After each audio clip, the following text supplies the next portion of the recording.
komo na for the contract no ebe so August the contract be August ebe August when you can come ebe August nti komo no chance koso okay nti soon as possible so what is say baba ya Messi FM what for you Adxuana kobra e mani nwa okay baba Yayah sure and Adxuana nkwa Adxuana nkwa na pe baba say Christopher and Mercy Kuti you good friend one such for abaya afraid also name day oh say as usual I say only positive Mercy FM it's your friend no in the age of positive two clubs and actually this here okay Adxuana Port City to West Noko okay for baba Yayah Messi of asantekotoko Dauda Saaka Saaka Dauda also okay don't say second one Mercy FM discipline na those who asantekotoko so yenti the last 6 to 7 games here Saaka Dauda sure problem Adxuana FM what is the number one Adxuana football but Kotoko no contract the contract ti ko mo say Kotoko terminate ya no ma yere baba fa ho Adxuana for me yo let's finish me na the region okay nti ko na America bia and the best okay ko be ye no phone iPhone I 17 Pro Max ni bi on so mu yi enne enkosi Sunday Monday obenya call okay from Port City Christopher Enu bet my friend no na nkomo ye ne ato from koba me dase okay thank you very much okay ebe to aso Benjamin Asare na wakotwa scan aye enra MRI scan wakotwa na enra na mzuri okay ya no nya mu bia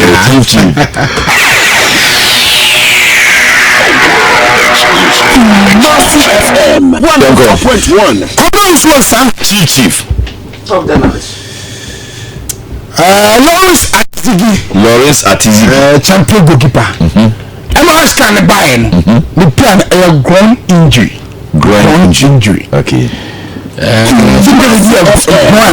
come on here sure groin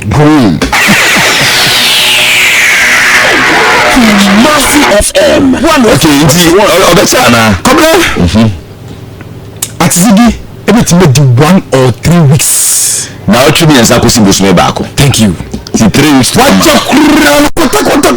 you 3 weeks so no mobile 3 games na calendar so out you heard your corner you say you go find out crime yes so meeting abo see no me 19 July sure you say or the World Cup no obi tunu kwa kobra ebia ya advance akule nu kakra no say na edu ampane wo say lami amam say wo ampane am na fit ba ampane ti do mere e do buy but tinu Ghana Mercy FM 104.1 we out at Zigi out okay Benny na say ne beda Ghana the last game Croatia out Asante in the opportunities there Asante be sada okay it at this story that bro no wonderful 1 or 3 weeks 1 to 3 weeks no let me see sa enina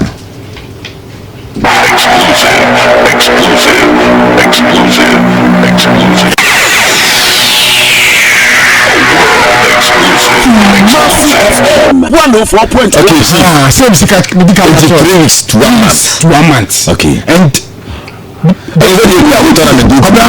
okay 1 month but magic bit number you can say one in pani block say England any Croatia out that game they were out but say money as a pandemic is sudia and that treatment okay tell the one mate you go come asantekotoko okay sure Marcus Sod baba picture na to so baba Yayah picture photo so msi Yayah Messi what is story ba this last 3 weeks drama affected be coach Chelsea football club coach Kotoko danso yeah coach say coach is omo pem na no coach Kotoko danso nkomo no ene dey ekọ ani wonderful na the meeting say Coach Kweku Danso, formerly of Bichi United, to Eyebrekum Chelsea FC, no, it's around there 90%. It's around there 90%. Or more you know. Wow. Now, Mr. President, the TN says, you see, who said Brekum Chelsea, or more technical team than the one. Yeah. Goalkeeper's coach, Robert Debu. Yeah. The Martin is a coach, Kweku Danso say, be maintaining, no. Okay. Robert Debu. Yeah. As goalkeeper's trainer and as a goalkeeper's coach. Good. On be maintaining, no. I feel Obedusu.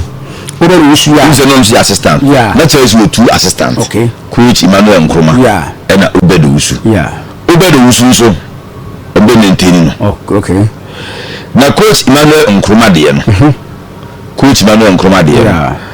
And a coach Kweku Danso any take decision for now. Okay. As to say, or not na say, okay, we go forever. Yeah. Timpen for the power na the amano. Okay. To just settle on. See, the new assistant coach eba.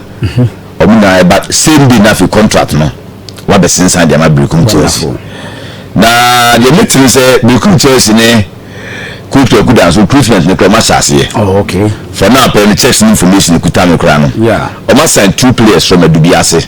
Oh, nice. Omuna center backs. Okay. And Matisa Massa signed Division 1 a year 2 strikers. Okay. 2 strikers. Omuna so babidru. Good. It is very soon no. The won say Chelsea every year unveiling no. Wonderful. Inti no enkra yensa free Brekum Chelsea and they anope.